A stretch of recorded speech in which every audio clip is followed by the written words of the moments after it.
Bonsoir. Alors juste une petite remarque avant de commencer mon intervention. Je vais essayer d'être synthétique, mais il y a tellement de choses à dire, c'est dur, mais je vais essayer. Donc juste une chose, ça serait bien qu'on essaye de ne pas se couper la parole ni de gueuler, parce que là, qu'est-ce qu'on est en train de montrer? On est des sauvages, on ne sait pas discuter, et si on est en bas, en fait, c'est notre vraie place. Donc ça serait bien qu'on se calme. Il y a beaucoup de gens qui ne vont pas être d'accord avec ce que je vais dire. Il y a même des gens qui voudraient me fusiller, mais je vais le dire. Je vais le dire quand même. Alors, donc déjà, encore une remarque. Merci beaucoup aux Gilets jaunes. Moi, je suis venu sans aujourd'hui parce qu'on était en covoiturage, je l'ai oublié. Mais on ne serait pas là sans eux. Il y a des gens qui ont gratté des avantages, qui ont pris de l'argent actuellement, qui continuent à leur vomir dessus, mais en fait, c'est grâce à eux. Donc même pour... Je ne dis pas que toutes les forces de l'ordre sont concernées, absolument pas. Mais ils ont touché de l'argent et nous, on se fait défoncer la gueule. Je ne mets pas tous les policiers dans le même sac, je précise. C'est pour ça que je précise. Donc là, maintenant, je vais faire mon intervention. Donc je m'appelle Roland Bermudez, j'ai 37 ans, je suis né à Pau, je vis à Pau, avec ma compagne, qui est dans le même cas. Nous avons 2 enfants. J'ai travaillé en tant qu'éducateur sportif au service des sports quand vous n'étiez pas là. Maintenant, je fais autre chose professionnellement. Ma compagne est enseignante. Moi, j'ai manifesté uniquement le 17, pacifiquement, sans violence, tant que c'est encore possible. J'appelle à rien, mais juste, il faut vraiment comprendre chaque mot que je vais prononcer, à la lettre. Donc, je suis venu, moi, pour 4 raisons. La première, c'est vous donner personnellement ma liste de doléances qui n'engage que moi. Moi, je ne parle pas au nom des Gilets jaunes, je parle en tant que citoyen. Je vais vous la donner, je l'ai déjà donnée à un de vos collègues en mairie, mais je vais vous la donner en main propre. Ensuite, deuxième point, je vais vous expliquer en réalité qui sont les Gilets jaunes, qu'est-ce qu'ils veulent dans la globalité. Je vais essayer, peut-être certains ne seront pas d'accord, mais c'est très important, parce que là, on parlait des gens qui sont au RSI, des retraités. Ma mère, elle est exactement comme la personne qui vient de parler. Mais tout ça, c'est les conséquences du problème. Le débat national, c'est pour parler des causes, d'où ça vient. Je vais essayer d'en parler dans ce point-là. Troisième chose, c'est avoir la conscience tranquille. C'est la dernière option qu'on a pour garder la paix. C'est la dernière, je vous le dis, clairement. C'est la dernière. Il n'y en aura pas d'autre. Je pense que ce débat national, c'est une mascarade, mais je viens quand même. Et je couperai pas. Voilà, même des gens avec qui je suis en désaccord total, je peux même parler d'ennemis, je vais les laisser parler. Il y a quelqu'un qui a dit, je ne suis pas d'accord avec ce que vous dites, mais je me battrai pour que vous puissiez le faire. Et ça, en France, on l'a vachement oublié. Et dernière chose, ça prendra 20 secondes, c'est juste une question à M. Bayrou, et on pourra même la mettre de côté. Voilà, moi, je ne veux pas parler de mon cas personnel, tout le monde s'en fout. Voilà. Alors, point numéro 1, la liste de doléances. Je vous la sors. Hop. Voilà, si quelqu'un veut bien venir la prendre. Voilà, je l'ai déjà donné, mais voilà, c'est pour marquer le coup. Deuxième chose, c'est par rapport au thème du grand débat. Il y a des thèmes qui n'y sont pas, évidemment. Je ne vais pas en parler, je vais juste y faire allusion très rapidement. Par contre, il y en a un qui ne devrait pas y être, parce que c'est vraiment artifice total. Qu'est-ce que c'est? Je précise que l'écologie, tous les gens un peu humains, un peu intelligents, ben normalement, ils doivent s'en préoccuper. Ça ne devrait pas être un parti. Tout le monde doit s'en préoccuper. Par contre, il y a un thème dans le grand débat qui s'appelle transition énergétique ou écologique. Le réchauffement climatique, pour moi, je vous le dis, c'est un bobard. Et c'est simplement pour légitimer des politiques économiques de domination et de raquettes fiscales qu'on appelle de transition écologique. Voilà. Ça, c'est premier point. Deuxième point. Je vais faire comme les gens qu'on entend à la télévision, là, les puissants, le gouvernement. Je vais faire de la pédagogie. Je vais vous expliquer, puisqu'en fait, vous ne comprenez pas. Et nous, on ne comprend pas. Je vais expliquer. Donc, les Gilets jaunes, qu'est-ce que c'est? C'est un mouvement qui est populaire et pas populiste. Il y en a marre d'entendre ça, marre de chez marre. Citoyen. C'est un mouvement qui est apartisan. Apartisan, ça veut dire qu'il n'a pas d'étiquette. Mais par contre, on est politisé à fond. Moi, ça fait 20 ans que j'ai des idées politiques, je suis politisé à fond. Et vous tous ici, vous avez des revendications. Donc on n'est pas apolitique, c'est pas vrai. On est apartisan. Voilà. Donc, et pourquoi on est apartisan? Parce que globalement, en fait, tous les Français, ils rejettent radicalement tous les partis et toutes les organisations syndicales. Ça ne tiendrait qu'à moi, on les dégagerait des manifs. Voilà. Ils n'ont rien à faire là, rien. Donc, qu'est-ce que c'est les Gilets jaunes? Ils ne veulent pas faire de liste, ils ne veulent pas participer à un système qui a permis ce que vous avez dit. Ben, on a voté, on nous l'a fait à l'envers. Ils ne veulent pas participer à ça. Au lieu de ça, qu'est-ce qu'ils veulent? Ils veulent la mise en place d'un système pour qu'on puisse contrôler un minimum. Voilà. Donc, c'est des gens qui ne votent pas, et quand ils ont voté, ben, ils ont fait comme moi. Selon ma lecture des choses, on a voté pour le moins pire, mais on n'avance pas avec ça. Et le système actuel, c'est ça. On prend 10 seringues, on se met la maladie la moins dégueulasse, mais on s'en met une quand même. Voilà. Donc, la racine de nos problèmes, c'est que globalement, l'État, tous les jours et depuis 40 ans, il viole les droits individuels et il est beaucoup trop présent et intrusif avec les lois, l'empilement dont vous avez parlé, et inversement, il est défaillant dans ses missions légitimes pour lesquelles on a décidé de faire un contrat social auquel je n'ai pas participé et que je n'ai pas signé d'ailleurs. Voilà. Ni personne ici parmi nous. Donc, il est juste insensé que l'État légifère sur chaque acte de la vie privée. Bientôt, on va peut-être payer une taxe pour respirer. Peut-être. Au train où on va, pourquoi pas. Donc, la liberté en France, en fait, c'est quoi notre mantra en fait républicain? C'est liberté, égalité, fraternité. Il n'y a rien de plus faux aujourd'hui. La liberté, qu'est-ce que c'est? C'est avoir le choix de faire partie du système ou de ne pas en faire partie. Égalité, je ne développe pas, c'est une blague. Et fraternité, actuellement, on vit ensemble, on travaille ensemble, on cohabite, mais fraternité, c'est pas vrai. Moi, c'est pas comme ça que... C'est faux. Tout le monde est dans sa bulle. Là, on essaye, on est très divisé. La preuve que non. Voilà. Non, mais oui, fraternité. Il y a eu un peu de fraternité grâce aux Gilets jaunes. Hein. Moi, j'avais totalement perdu ça. Totalement. Donc, pour finir sur la nature des Gilets jaunes, le mouvement, contrairement à ce qui a été dit sur tous les plateaux télé, radio et par tous les gens qui captent rien, en fait, le mouvement, ce n'est pas un deuxième mai 68. C'était un mouvement libertaire qui disait il est interdit d'interdire. Les Gilets jaunes, qu'est-ce que c'est? C'est un mouvement souverainiste qui dit quoi? Qui dit on veut le contrôle de nos vies et Macron, tu t'en vas et tu rends le fric. Voilà. C'est ça qu'il dit. Les Gilets jaunes, ils disent ça. Dernière chose, on ne veut pas se faire voler la parole. Je prends l'exemple à Pau, il y a eu 64 propositions qui sont sorties dans la République des Pyrénées par 200 personnes réunies en AG à Bière. Moi, j'ai pas besoin, moi, je suis pas du tout d'accord avec ce qui a été proposé là-dedans. Ils ont le droit de le dire, ils ont le droit d'exister, pas de souci.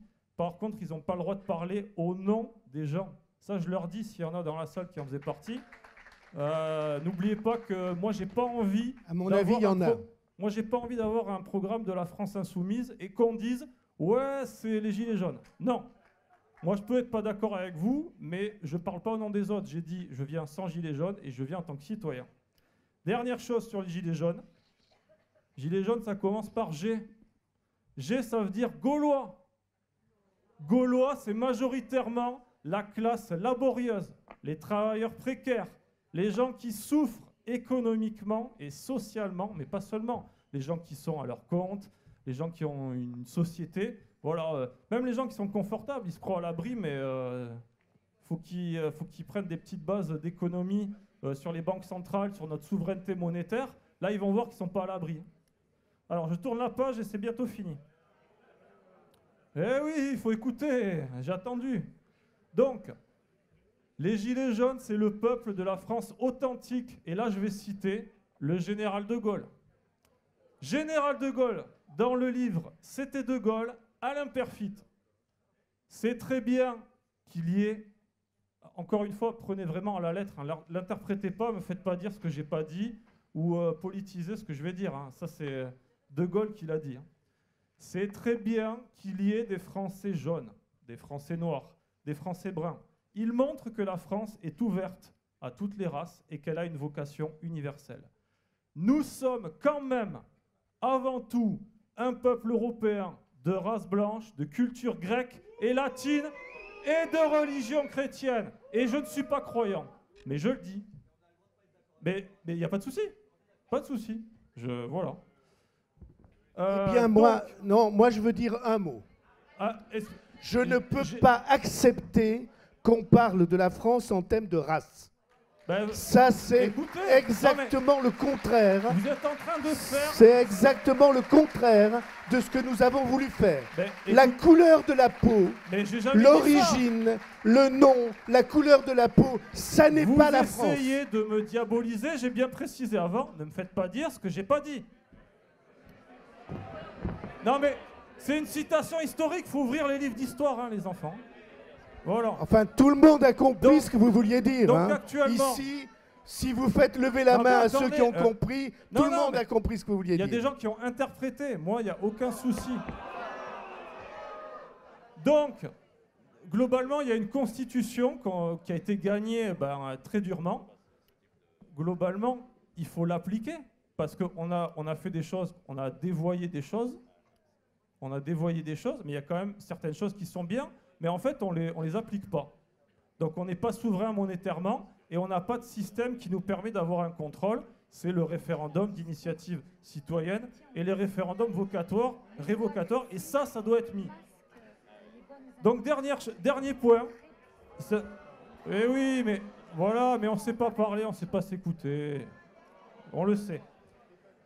Donc, mais moi j'aurais attendu 2 jours debout s'il faut. Soyez patients. C'est peut-être la seule occasion qu'on aura de parler. J'ai bientôt fini, t'inquiète pas. Donc, le 3e point, j'ai juste parce que je suis quelqu'un de raisonnable et que vraiment, il faut que vous compreniez, c'est la dernière occasion qu'en France, on maintienne la paix. Parce que le contraire de la paix, c'est la guerre. Et je crois que vous êtes historien. Non, mais on le croit, donc c'est pas... Voilà, donc vous savez très bien que c'est ancré dans la tradition et que c'est pas un hasard. Voilà, c'est cyclique, c'est comme ça. Il y a des rapports de renseignements généraux qui datent de 2005 qui parlent de situation insurrectionnelle. Ça veut dire ce que ça veut dire, quoi. Voilà. Et donc, voilà, juste un dernier point, encore une fois, la Constitution française. Article 35. Lorsque le gouvernement viole les droits du peuple, l'insurrection est pour le peuple et chaque portion du peuple, chaque portion, le plus sacré des droits et le plus indispensable des devoirs. Eh ben ça, ceci est complètement une fake news. C'est pas vrai. Si vous voulez, c'est la mode. Dernière chose, 20 secondes.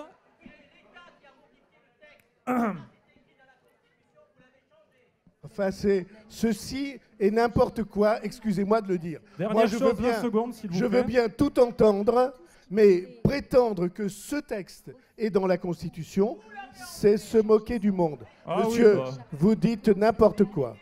N'importe quoi. Alors, dernière chose, 20 secondes. Moi, à titre personnel, j'ai été... Parce qu'ici, en fait, les gilets jaunes et la crise que traverse la France, c'est une question d'injustice. Moi, il y a quelque temps, j'ai été victime d'une injustice que je ne vais pas évoquer ici parce que tout le monde s'en fout.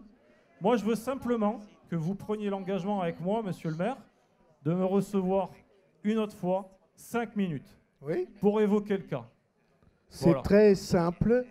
Dans cette ville, tous les vendredis soirs à 18h, sauf là, parce qu'on a pris cette place, tous les vendredis soirs à 18h, tous les citoyens sont invités à venir débattre. Et vous viendrez, et à la sortie, je vous accorderai avec plaisir les 5 minutes que vous dites. Madame, oui, je suis ouvert, je ne demande pas la carte d'identité. Monsieur Bayrou, monsieur le maire. Mais vous allez avoir la parole. Tout le monde va avoir la parole. Bonsoir. Tout le monde va... Non, On ne va pas terminer, on va aller aussi longtemps. Ah ben si vous êtes pressé, c'est autre chose. Mais ici, tout le monde va rester aussi longtemps qu'il y aura des questions. Vous avez un monsieur sur votre... Bonsoir à tous. Déjà, merci pour ce débat. C'est la démocratie, donc déjà, merci de ce moment de parole. Alors moi aussi, je suis une maman célibataire, découvert à partir du 15 et avec un peu de chance des fois le 20 du mois. Mais je suis très contente d'être en France parce que sinon, si j'étais dans un autre pays, je pense que ma situation serait encore plus difficile. Et que je préfère malgré tout être dans mon pays, dans ce beau pays qu'est la France. Alors malgré tout, j'ai des remarques à faire. Alors moi aussi, j'ai 6 petits points. Je vais me les faire à la suite et puis on verra en fonction des autres questions. Vous peut-être me répondrez à différents moments de la soirée. Moi, déjà, cette élection-là, j'attendais la réforme, mais en lettres majuscules, pour le R, le E, le F, pour toutes les lettres. Hein.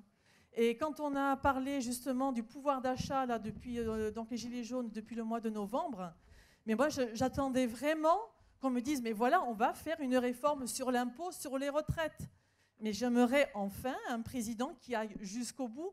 Et là, on en est déjà à la 2e année, et on sait qu'à la fin du mandat, malheureusement, il n'y aura plus grand-chose qui va se faire. Est-ce que je peux vous demander ce que c'est pour vous aller jusqu'au bout? Alors, aller jusqu'au bout, mais c'est-à-dire donc appliquer et aller et mordicus, parce que sinon, on n'aura plus rien. Moi, je sais ce que mes parents touchent à leur retraite, moi, je ne sais pas combien j'aurai, et mon fils encore moins. C'est ça le problème, parce que quand on reçoit 100 €, aujourd'hui, on en dépense 110, enfin, notre État. Et moi, ce que j'aimerais, ce serait déjà pour simplifier la paperasse, simplifier les lois, simplifions tout. Donc déjà, pourquoi les députés, les fonctionnaires n'ont pas le même régime de retraite que nous? Déjà qu'on soit tous, mais que vous votiez d'abord en premier votre propre réforme, parce que c'est voter celle des autres, et quand c'est la vôtre qui est présentée, à l'unanimité, vous votez non. Et ça, par contre, on n'en parle jamais. Ça, par contre, ce n'est pas affiché et il n'y a pas des débats pendant des heures ni à la télévision, ni dans les journaux. C'est mis sous silence, il y a une ligne et c'est tout. Donc déjà qu'on soit tous sous le même régime de retraite, mais que vous montriez d'abord l'exemple, que ce soit les députés, les sénateurs, en premier, que vous votiez d'abord pour vous et là, vous serez audible. Mais sinon, on ne vous écoutera jamais si d'abord vous vous occupez de nous. Donc d'abord du privé, ensuite du public et après de vous. Non, commencez d'abord par vous. Hein, ne faites pas ce que je dis, non, faites ce que je dis, ne faites pas ce que je fais. Je ne suis pas député, mais enfin... Non, mais vous aviez été, oui, bien sûr. Voilà, vous êtes maire et vous êtes quand même proche du président. Oui, ensuite, donc déjà qu'on commence par là avec les retraites, mais aussi au niveau des impôts, toutes ces niches fiscales qu'il n'y a que les plus aisés qui en profitent et qui ont les moyens d'avoir les conseils. Moi, je serais d'accord pour qu'à ce moment-là, que l'impôt soit moins élevé et qu'on supprime toutes les niches, excepté les points très importants. On en parlait pour les associations, pour l'art, mais aussi, n'est-ce pas, pour éviter les emplois au noir, tout ce qui est emploi à domicile, je pense que ce sont ces 3 sujets. Quant au reste, je suis désolée, mais je pense qu'on peut arrêter, ça simplifierait énormément. C'est vrai, et je soutiens cette idée. Simplement, les 3 niches que vous avez évoquées sont les plus importantes de toutes. Mais tant mieux. C'est-à-dire, ce que vous voulez qu'on garde, c'est les niches fiscales qui concernent les avantages qui sont les plus importants, qui coûtent le plus cher au budget.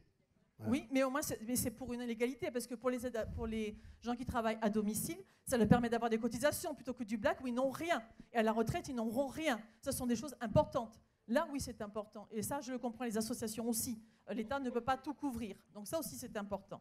Donc là, déjà, voilà, réforme aux retraites, réforme des impôts. Je mets mes lunettes, excusez-moi. Ensuite, pour la diminution des dépenses, déjà aussi, commençons également par le gouvernement, qu'on fait des rapports, X rapports, 30 fois le même rapport qui coûte des centaines de milliers d'euros, ça fait des millions. Et après, il y a une dame, on lui chipote parce qu'elle va avoir une invalidité qui ne peut pas être cumulée avec son emploi. Il y a des aberrations, mais il y a un gaspillage. C'est l'argent public. Et ça, j'aimerais que les députés, tous ces gens-là, quand ils font des économies, qu'ils aient une prime d'économie, mais quand ils dépensent au-delà, qu'ils aient un malus. Ça, par contre, ce serait très bien. Ça serait une bonne mesure. Oui, tout à fait, pour que justement l'exemplarité. Ensuite, au niveau justement de la paperasse, Si on veut, les fonctionnaires, on sait tous qu'il y en a trop, mais aussi le souci, parce que ça coûte cher, mais peut-être qu'il n'y aurait pas besoin d'embaucher s'il y avait un allègement de toute cette paperasse, que ce soit aussi bien au niveau des entreprises et notamment des petites entreprises. On passe un temps infini. Moi, j'ai travaillé aussi avec mon père dans un commerce. Salarié, je suis contente, hein, j'ai mes week-ends, j'ai mes congés payés que je n'avais pas avant. Donc, ravi. Mais alors, la paperasse, merci. Et quand on est dans la police et dans le milieu hospitalier, le pourcentage de temps qui est passé dans cette paperasse, si ces gens-là étaient sur le terrain, on n'aurait pas besoin d'embaucher plus. Donc ça aussi, il y a des fois des choses plus simples à faire. Pour simplifier, on parle toujours embaucher. Mais non, il y a déjà toute l'organisation, comme aussi pour les hôpitaux, on dit les urgences. Mais si les médecins étaient mieux répartis, il n'y aurait pas de soucis aux urgences. Non, il y a tout ça, mais il y a des problèmes à prendre à la base. On finit toujours, on règle toujours le problème au bout. Il faudrait quand même attaquer les problèmes à la base. Et je pense que déjà, là, sur ses pieds, non pas commencer par la tête. Ensuite, au niveau du bénéfice des entreprises, quand il y a donc quand on voit le total, c'est 1% sur les bénéfices des petites entreprises, on est à 30 ou 40%, c'est tout simplement une honte. Et aussi, ce serait bien qu'à partir de 1 salarié qui bénéficie d'une prime sur le bénéfice de l'entreprise. C'est quand on est dans une petite entreprise, on a 0. On travaille, on voit que son patron, il a un maximum. Moi, j'étais dans les deux côtés, hein, et patronne et employé. Et quand on est patron, on essaie de bien faire, mais il y a des patrons qui ne sont pas bien. Et donc, quand ils ont trop de bénéfices, ils s'enrichissent, ils construisent de partout. Et nous, on n'a rien, il n'y a pas un centime de prime. Ça, c'est votre obligatoire, mais dès le premier salarié. Voilà, j'ai fait un peu le tour, parce que j'étais sur le thème de la fiscalité. Donc, moi, je suis... Intéressement dès le premier salarié. Voilà. Vous prenez Merci ça en tout cas de m'avoir laissé. Et je ne sais pas si vous avez déjà Mais des réponses. vous êtes à me la porter, bienvenue. Voilà. Alors, là, à côté de vous, tiens, faites passer le micro.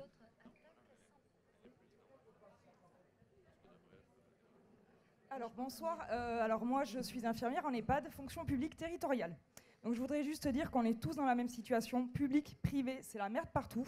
Moi je voulais juste vous dire que pour des chiffres, une personne âgée aujourd'hui dans un EHPAD reçoit 40 minutes d'attention par un soignant.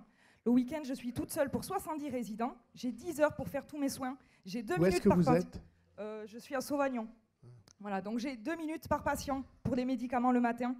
Imaginez que s'il y a des soins complémentaires par rapport à des glycémies, des diabètes, on prend du temps sur quelqu'un d'autre.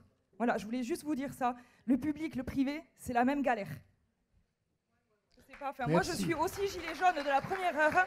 Et quand j'entends qu'on casse les fonctionnaires, voilà. Madame à qui j'ai promis la parole. Tout le monde. Je vous signale que pour l'instant, la parité n'est pas respectée au bénéfice féminin. Madame en gilet bleu. La chemise jaune.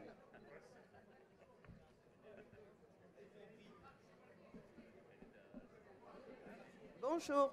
Bonjour mesdames, bonjour messieurs, bonjour monsieur Bayrou. Je vais dialoguer avec vous sous forme de questions et d'interrogations. Je suis ici aussi pour vous parler des valeurs humaines. Je vous demanderai de m'écouter et de répondre ensuite. Je vais essayer de faire court afin que tout le monde s'exprime.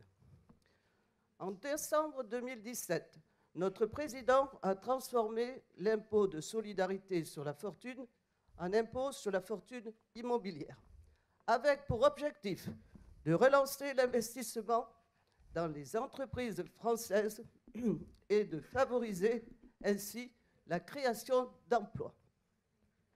Qu'en est-il aujourd'hui pour 3 cas de situation de chômage, à savoir les demandeurs d'emploi, les chômeurs indemnisés en quête d'un nouveau travail et les chômeurs non indemnisés, artisans, professions libérales, en quête aussi d'un travail. Ces personnes ont-elles vu un changement? Ont-elles vu des créations d'emplois? Ont-elles vu leur sort s'améliorer? Il me semble à ce jour que l'objectif n'est pas atteint. Une loi encore pour rien. Ces personnes demandent du travail, du vrai, pas de l'intérim. Vous l'aurez bien compris. Elles ne veulent pas aller mendier la solidarité des Restos du Cœur pour vivre. Je vais parler maintenant des personnes qui travaillent, des retraités et des impôts qu'elles doivent acquitter. Des Français, avez-vous l'impression que le pouvoir d'achat des Français a augmenté? Et en réponse aux commerçants, dont la deuxième dame là-bas, je vous répondrai que si les personnes avaient assez d'argent, elles iraient acheter. Peuvent-elles faire face aux nouvelles taxes et impôts qui se multiplient avec leurs salaires et retraites pour vivre avec leur famille décemment? Parlons de la politique sociale. J'ai devant moi plusieurs personnes, dont un homme politique. Et ma question est, comment vous situez-vous sur l'échiquier politique? Je m'explique. En marge, dans l'opposition ou plus près de l'exécutif? Vous qui êtes des élus de la République par le suffrage universel, avez-vous l'impression que vous... Je tourne la page.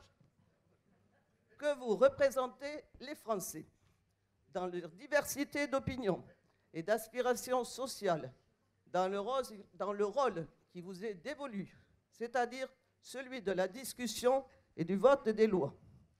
Notre Constitution n'est-elle pas obsolète, inadaptée, réductrice, notamment, entre autres, pour le droit au référendum, qui est aujourd'hui considéré comme un simple avis, souvent balayé?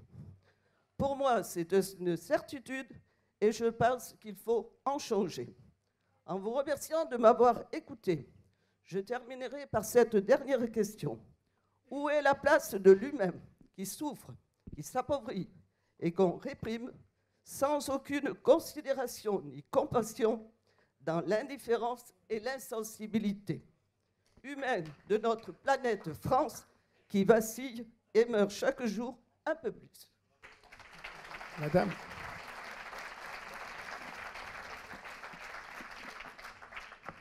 Peut-être vous étiez là quand j'ai fait l'introduction, précisément en reprenant la question que vous avez dite.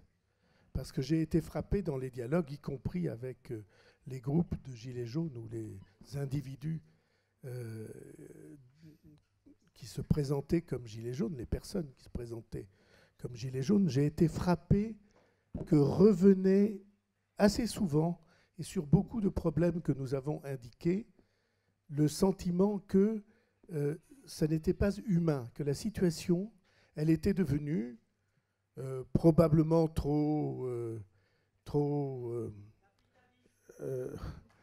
aussi peut-être, mais elle est devenue trop technocratique.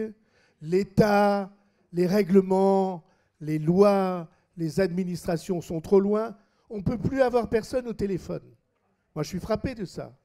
Pour EDF, pour l'eau, pour le téléphone, pour l'administration, c'est très difficile d'obtenir un interlocuteur à qui vous puissiez parler. Vous tombez sur un site, on vous envoie à un autre service, on vous met de la musique qui dure 19 minutes et au bout du compte, on ne peut jamais joindre quelqu'un. Or, je considère que la société qui est la nôtre, elle devrait se caractériser par le fait qu'on devrait toujours pouvoir joindre quelqu'un. Parce qu'il y a des personnes qui simplement n'ont plus la bonne vue ou ne s'y retrouvent pas dans les papiers. Et donc, je voulais vous dire que pour moi, ça, c'est un critère. L'humanité de la société dans laquelle on vit.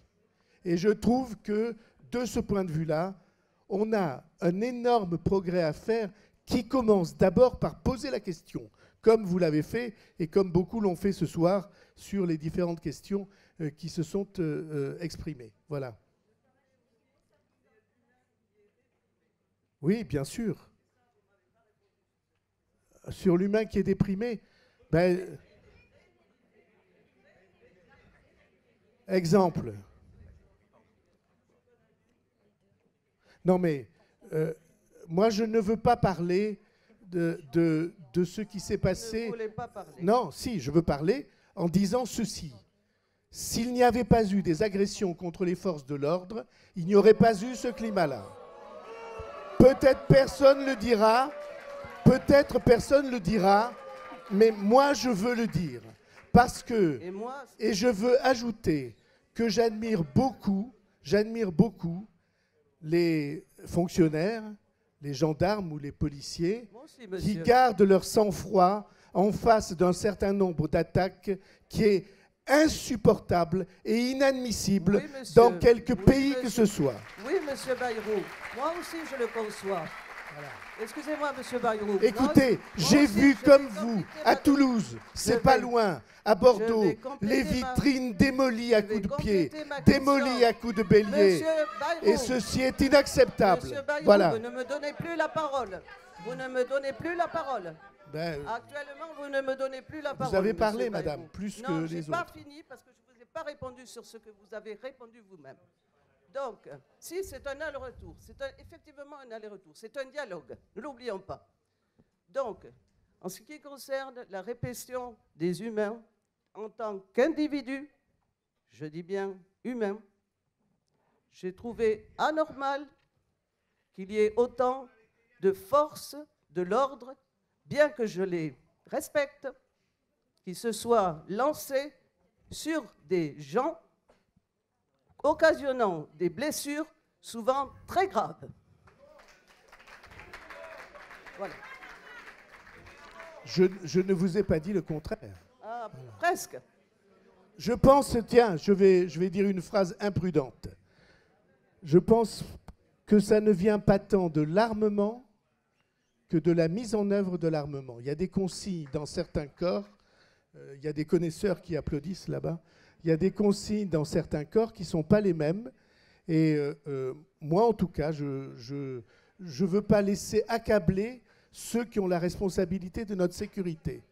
On est bien content de les trouver quand il y a une agression, quand il y a un vol, quand il y a un crime, on est bien content et quand il y a un attentat, on est bien content de les trouver et je veux les défendre parce que ça, c'est l'État républicain. Voilà.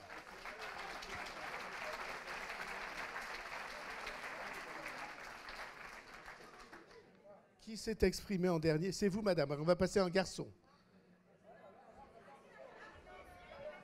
Mais oui, tout le monde me fait signe en disant comme ça. Oui, je vais le faire. Tout le monde va avoir la parole. La soirée n'est pas finie. À vous. Bonsoir, Monsieur Bayrou. Chut. Bonsoir à vous tous qui êtes derrière et qui représentez certains corps de métier, la presse également. Moi, je ne vais pas m'adresser à vous aujourd'hui, je vais m'adresser à tout le monde ici présent. Voilà. Est-ce que je suis gilet jaune aujourd'hui? On va faire un petit vote à main levée. Je ne sais pas. À votre avis? C'est pas grave. Hein. Non, c'est pas grave. Je viens en civil aujourd'hui et je fais appel à l'humanité de chacun.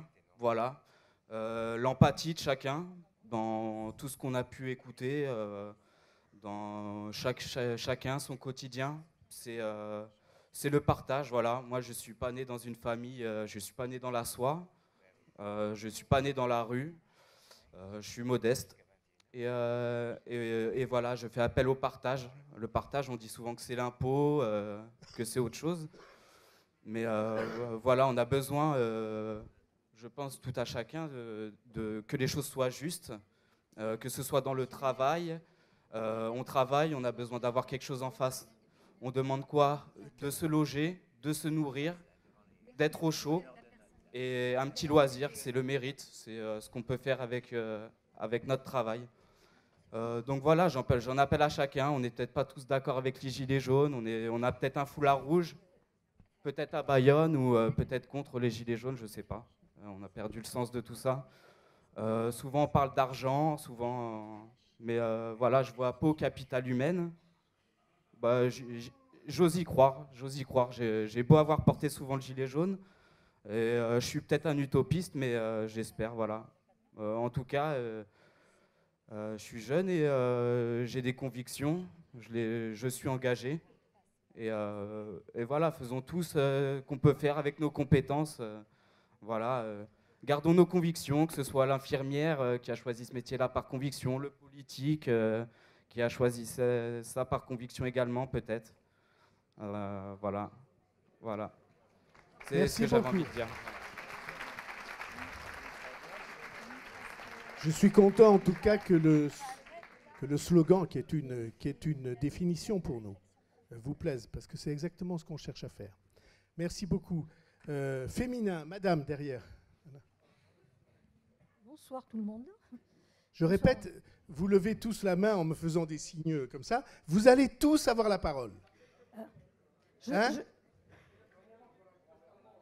Mais oui, tout le monde tend la main. Vous allez avoir tous la parole.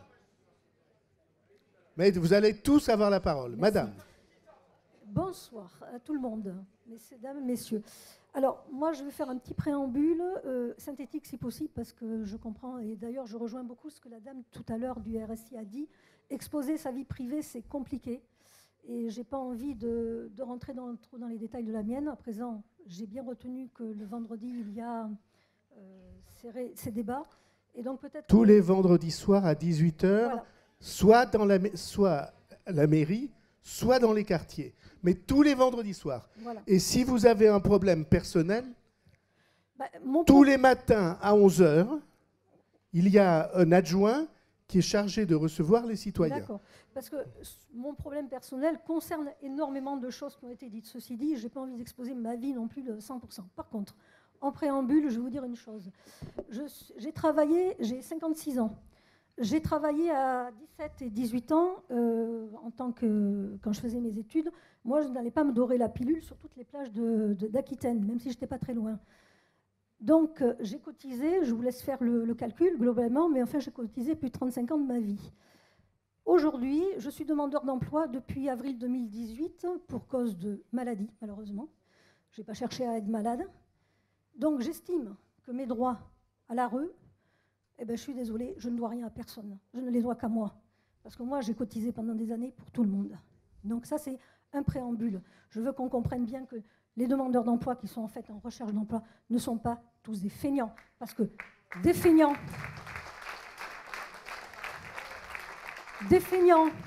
à titre personnel, après plus de 35 ans d'activité, je peux vous dire que j'en ai vu un paquet dans les entreprises. Et ce n'étaient pas les moins bien payés. D'abord. Et ça, je voudrais que vous le relayiez un petit peu à M. Macron, parce que je n'entends pas trop défendre les demandeurs d'emploi à ce niveau-là. Donc ça, c'est la première des choses. À présent, je vais aborder un sujet qui est un peu plus général pour les personnes en état de retraite. Il faut savoir quand même que quand une personne a 800, 1000 euros, enfin peut-être pas, mais 1200 euros de retraite, parce que je sais qu'à 800 euros, on a un petit peu de droit aux APL. Toujours est-il, ce qui est certain, c'est qu'il y a des gens qui n'en sont pas propriétaires, qui ne bénéficient pas d'APL. Ce qui fait que quand ils ont 1200 euros de retraite, et quand pour avoir 1200 euros de retraite, il faut quand même avoir bien bossé, je vous le dis de suite. Donc ces personnes ne bénéficient pas d'APL. Et résultat des courses, quand ils enlèvent leur loyer, qui est à minima à 400 euros, quand ils ne se trouvent pas obligés, parce qu'ils sont dans cet état, de vivre même dans des taudis, eh bien, vous enlevez de 1200 euros 400 euros, il vous reste 800 euros pour vivre, pour payer votre mutuelle qui est majorée parce que vous êtes plus âgé, etc., etc. Donc moi, si j'ai une chose à faire remonter au gouvernement, M. Bayrou, c'est de penser à ces gens-là. Parce que ces gens-là, là, on ne parle pas que du pouvoir d'achat, ce n'est pas parce qu'ils sont considérés comme des inactifs, au passage, ce qui est vraiment absurde déjà en soi, parce qu'ils ont bien plus de mérite qu'on le croit, devraient bénéficier de quelque chose à ce niveau-là. Et ça, c'est important. Ils ne peuvent pas se contenter de 15 ou 18 euros par mois parce que c'est exactement ce qui se produit. Ça, c'est une première des choses. Deuxième chose, on a parlé tout à l'heure des EHPAD. Je veux que vous sachiez une chose, c'est qu'il y a des gens qui sont en EHPAD qui ont des retraites à 1300, 1400 euros. Il faut aussi payer les mutuelles, encore une fois, qui sont assujettis quand même à la CSG, alors que M. Macron avait bien dit, on l'a entendu lors d'un reportage, que les gens qui touchaient moins de 1500 euros ne seraient pas assujettis à la CSG. Donc déjà, je ne veux pas dire que c'est... À l'augmentation de la CSG. À l'augmentation, mais quand même, ils sont assujettis, attention. On est assujettis à la CSG à partir de 1200. Voilà. Alors... Non, au-dessous de... Le seuil, ça a été 1200. On a donné une augmentation. Oui, pour les retraites. Oui. 2000 euros à partir du mois de mars en principe. Oui, non, il n'empêche que... Alors je vous donne un exemple très précis. Une personne qui est en maison de retraite qui payent une maison de retraite entre 2 500, parce que quand on est en dépendance, on est à minima à 2 500, voire 3 000 euros par mois, qui a une retraite de 1 300 ou 1 400 euros, ça veut dire qu'il faut faire un complément. Et je ne parle pas de l'APA, je parle bien du complément en restant dû. Eh bien, il faut le sortir de sa poche. Soit c'est par la solidarité familiale, soit c'est par la vente d'un bien pour lequel on a payé toute sa vie et qui ne reviendra pas aux enfants à la fin. Voilà. Donc, ça, c'est gravissime, parce que c'est 1 500 euros. Et quand on les enlève, parce qu'on peut déclarer une partie, mais une petite partie aux impôts, eh bien, quand bien même, on se retrouve quand même, je suis désolée, on se retrouve à poil, quoi. Il n'y a pas d'autre terme. Donc ça aussi, il faudrait quand même réfléchir. Quand M. Macron parle d'enlever de la taxe d'habitation et que les retraités donc s'y retrouveront, c'est faux. Les personnes qui sont en maison de retraite, qui n'ont plus leur maison, elles, la taxe d'habitation, s'en foutent complètement. Vous voyez ? Donc déjà aussi cette histoire, et d'ailleurs ça avait été relevé au mois d'octobre 2016, mais depuis c'est passé, on ne sait pas où c'est passé, l'histoire de la taxe d'habitation. Donc ces histoires de taxes, il faudrait quand même un petit peu plus, en tout cas, bon ça a été remonté, ça je le sais, mais il faudrait quand même un peu plus le préciser et le vérifier. Et après je vais parler pour mon ami qui est ici, donc que vous voyez qui est en mobilité réduite.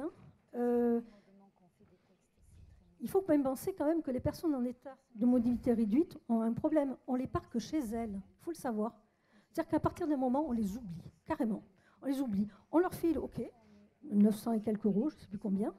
Toujours est-il qu'on ne leur propose pas des possibilités d'insertion sociale suffisantes, alors qu'il y a des possibilités. Donc, ce sont des personnes qui se retrouvent enfermées chez elles. Voilà. Et avec toutes pas les dérives, je ne peux pas dire ça, mais toutes les difficultés que ça peut entraîner socialement, humainement. Donc ça aussi, il faudrait peut-être un petit peu plus penser aux personnes qui n'ont pas ce choix, qui n'ont pas de choix de vie dans ce cas-là, et leur permettre aussi de pouvoir se déplacer normalement, sans qu'ils se cassent la figure. Ce qui s'est passé, je ne parle pas pour vous en tant que M. Bayrou, maire de Pau, mais ce que mon ami Ludovic vit, c'est qu'aujourd'hui, pour venir dans cette réunion, il a failli se casser 4 fois la tête parce qu'il a des petits trottoirs. Et ça, il faudrait peut-être aussi un petit peu plus penser à ça. Moi, je veux simplement dire que pour cette raison-là, nous avons une élue, une adjointe, qui est en fauteuil roulant. Je ne sais pas si elle est là. Elle est là, je la connais, oui. Bonjour Patricia. Voilà. Et donc, précisément, c'est une politique, et moi, ça m'a fait changer de regard. Parce que je ne peux plus entrer dans un bâtiment sans m'interroger sur ce qu'on appelle l'accessibilité, c'est-à-dire la possibilité d'y aller quand on a des roues, plutôt que d'avoir des jambes mobiles, enfin valides comme les autres. Et donc, c'est très bien. Mais vous habitez Pau ? Oui, tout à fait. Parce que vous savez, on lance là, dans les jours qui viennent, précisément pour répondre à cette question, un plan de lutte contre la solitude. Et chez nous, moi, je considère que la solitude, c'est un des maux les plus importants de notre temps. Et la solitude en ville, elle est au moins aussi cruelle qu'elle l'est ailleurs. Et on a eu 500 personnes qui se sont mobilisées pour mettre au point, avec nous, et devenir bénévoles dans nos plans de lutte contre la solitude. Alors je suis heureux que vous fassiez allusion à des situations qui, en effet, méritent d'être prises, qu'on partage des activités, qu'on partage des repas, qu'on partage, je ne sais pas, des distractions, parce que tout ça contribue à lutter contre la solitude. Et je suis assez fier qu'on ait mis sur pied ce plan anti-solitude dont on va annoncer les 50 et quelques mesures d'ici quelques jours. Mais il y a 500 personnes qui ont travaillé depuis le mois de septembre sur le plan anti-solitude de la ville de Pau. Et ça fait école parce qu'on est la seule ville en France qui fasse ça. Quant au taux de personnes handicapées qui est embauché, salarié dans nos services, il est un des plus, c'est pas pour se faire de la gloriole, hein, il est un des plus importants de toutes les villes de France. Et je suis assez fier de ça aussi. Mais c'est pas pour faire notre pub que je dis ça. Vous avez fini? Alors, voilà. Donc, les retraités. Les entreprises le fassent Ah oui. aussi? Non, mais en fait, voilà, après, donc, je voudrais vraiment que vous relayiez cette histoire pour les retraités. Ça va être relayé, qui tout sont, ça est pris en note. difficulté avec les APL. Et aussi pour la taxe d'habitation dont M. Macron a parlé. Alors, non, je voulais dire un mot, pardon. Je veux dire un mot qui va pas me rendre populaire, mais je vais dire ce mot-là. Vous avez à juste titre signalé les problèmes de la dépendance, qui est une épée de Damoclès qui nous pend au-dessus de la tête. Parce que tout le monde, dans tous les milieux, est menacé par la dépendance. Et vous avez dit à juste titre que pour les personnes âgées qui sont dans des maisons spécialisées, ça coûte extrêmement cher et qu'on leur demande de vendre leurs biens quelquefois ou assez souvent pour pouvoir assumer cette dépense. Je suis complètement d'accord pour qu'on étudie un système d'assurance dépendance. Mais ça veut dire que ça va coûter plus cher. Il ne serait pas honnête de dire on va devoir trouver un système d'assurance dépendance et de ne pas signaler que ce système il va devoir être alimenté par des taxes, des cotisations, des impôts sur les entreprises. Peut-être, vous dites, mais si c'est sur les entreprises, alors il faudra qu'on regarde l'impact sur l'emploi. Tout à l'heure, on disait, voilà tout ce qu'on a fait pour les entreprises, quel est le résultat aujourd'hui? Ben, aujourd'hui, on vient d'annoncer que le chômage avait baissé en France. Bon, vous pouvez dire non. Vous pouvez dire non. Vous pouvez dire non, mais moi je dis qu'il est objectif de le regarder et qu'il est objectif de dire, et ce n'est pas pour me rendre populaire que je le dis, j'imagine que ce n'est pas l'effet attendu, c'est que quand on crée des dépenses, il faut créer des recettes. Voilà. Attendez, le monsieur au fond là-bas, ils sont plusieurs au fond qui demandent depuis des heures. Je vais vous donner la parole. Le monsieur au fond.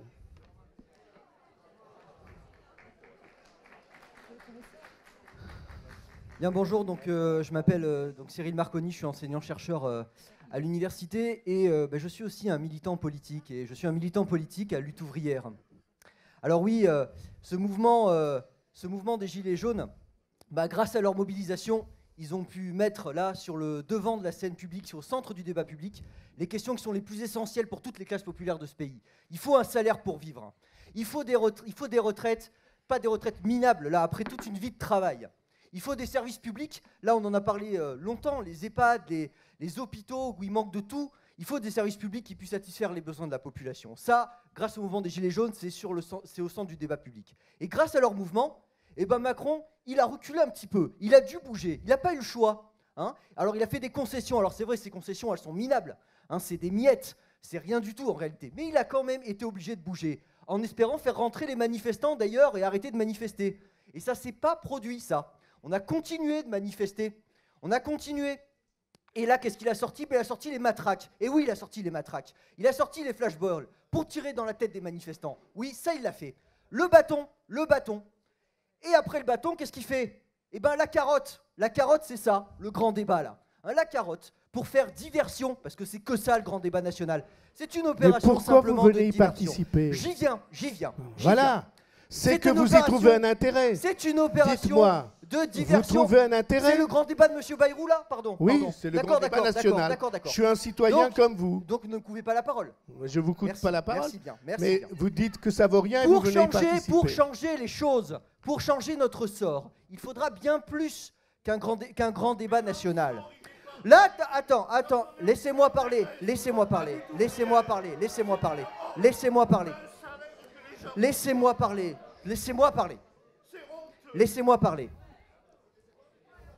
Pour changer notre sort, on entend beaucoup dans les manifestations et on l'a encore entendu aujourd'hui. Laissez-moi terminer, juste laissez-moi. Un nanti. Justement, je vais en parler des nantis. On parle beaucoup du RIC. On parle beaucoup de contrôler les élus. Non, mais ce que monsieur veut dire, c'est la grève générale. Non, mais allez, allons tout droit au but, puisque c'est ça le mécanisme. C'est simple. C'est ça la démocratie, hein, c'est ça, hein, voilà. Eh bien, voilà. Donc, changer les choses, on parle beaucoup du RIC et de contrôler les élus, c'est tout à fait légitime de contrôler les élus, qui devraient même être révocables, hein, qui devraient être révocables à tout moment, ces élus. Si, ils devraient être révocables.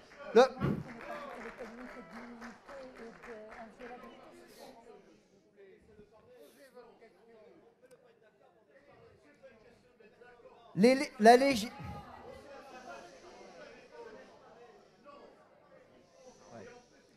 C'est parfaitement donc légitime de s'attaquer aux élus. Mais pour changer notre sort, pour...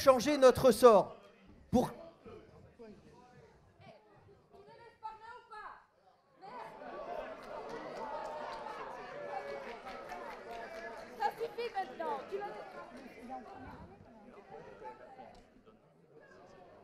Pour changer vraiment notre sort, il faut s'en prendre au véritable maître de la société, au vrai maître de la société. Oui, les grands capitalistes, les grands patrons, les grands actionnaires. Car c'est eux qui ont vraiment le pouvoir, pas les élus. Macron, son gouvernement, les députés, les maires, vous n'avez pas le pouvoir. Ceux qui ont le pouvoir dans la société, c'est ceux qui possèdent les grands moyens de production, qui ont le pouvoir d'ouvrir ou de fermer des entreprises, qui décident des salaires que l'on donne aux salariés, qui décident de fixer ce qu'il y a dans les contrats de travail, et qui décident surtout de quoi faire de la richesse produite par les travailleurs de leurs entreprises, mais aussi...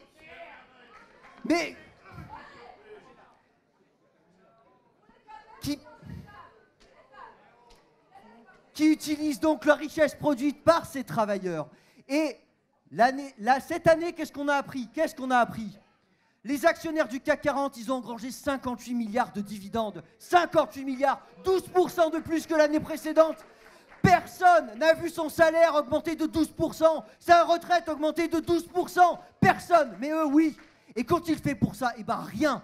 Rien. Les vrais assistés de la société, c'est eux. Ce ne sont pas les chômeurs à qui on demande des comptes ou les travailleurs à qui on demande des comptes. Ce sont eux les vrais assistés. Et que font-ils de tout cet argent? Est-ce qu'ils réinvestissent dans l'économie? Est-ce qu'ils créent des emplois? Mais bien sûr que non. Ils jettent l'argent dans la spéculation. C'est-à-dire, on le jetterait par les fenêtres, que ce serait plus utile. C'est néfaste. Pour changer notre vie, il faut s'attaquer à ce pouvoir-là. Et pour s'y attaquer, eh ben oui, il faut s'attaquer à ce sacro-saint droit de propriété. Ce droit de propriété qui leur donne tous les pouvoirs. Oui, il faut exproprier cette grande bourgeoisie, que les travailleurs contrôlent les usines. Sera la seule manière de contrôler les richesses et de pouvoir décider collectivement, quels sont les besoins élémentaires à satisfaire. Et Dieu sait qu'ils sont nombreux. Il faut que les travailleurs, par leur lutter, oui, par la grève générale, ça vous embête, hein, mais oui, par la grève générale, reprennent et contestent le pouvoir à ces bourgeois qui mènent une dictature sur la société.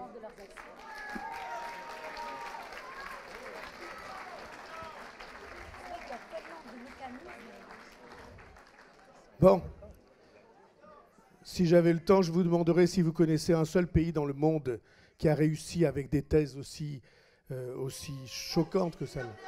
Voilà. Voilà. Mais donc, tout à l'heure, monsieur disait que c'était un mouvement apartisan. Là, c'est la thèse de lutte ouvrière. Vous avez le droit de défendre la thèse de lutte ouvrière. Mais ceci n'est pas l'expression profonde d'un très grand nombre de ceux qui sont ici. Et on doit les respecter aussi. Voilà.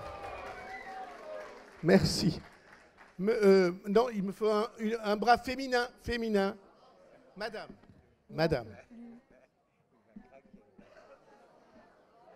Chut.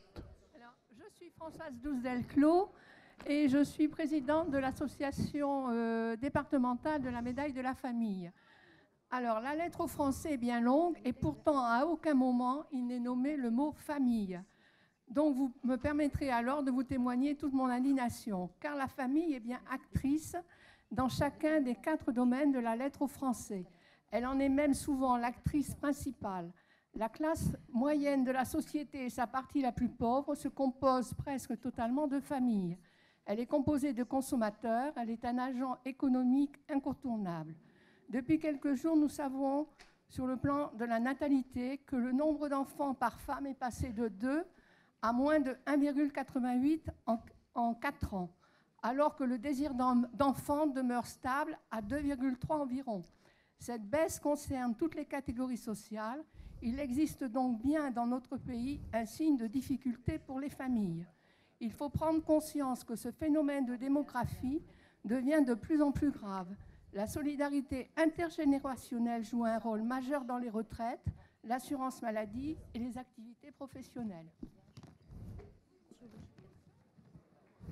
Le niveau de vie de ces familles nombreuses... Vous voulez lire les 4 pages? Non, non, non. Ah, d'accord. Une partie de la politique familiale est construite pour aider spécifiquement les familles nombreuses qui subissent une chute de niveau de vie importante due à la charge d'enfants, allocation familiale, complément familial, quotient familial, majoration de pension de retraite, taxe d'habitation. Le niveau de vie de ces familles nombreuses est très inférieur à celui des autres familles avec enfants. Il baisse de 10% entre les couples ayant 2 enfants à charge et ceux qui en ont 3. Le taux de pauvreté des ménages avec 3 enfants ou plus est de 21,1% après redistribution, soit le même que les familles monoparentales avec 1 enfant. Une chose est certaine, le maintien démographique repose absolument sur les familles nombreuses. Si 2 enfants sont nécessaires mathématiquement pour remplacer les 2 parents, les enfants de rang 3, 4, 5 et au-delà sont nécessaires pour remplacer les gens n'ayant qu'un ou pas d'enfants. Donc là, on va peut-être s'arrêter là. Donc là, je demande certaines choses. Déplafonner le quotient familial, étendre le quotient familial à la CSG, faciliter l'acquisition d'un logement pour les familles nombreuses, supprimer les conditions de ressources pour les allocations familiales, valoriser culturellement et financièrement le travail des mères au foyer, retraite des familles, ne plus soumettre à l'impôt les majorations de retraite, le maintien de la pension de réversion. Vous allez me donner le texte et on va le faire passer. Voilà.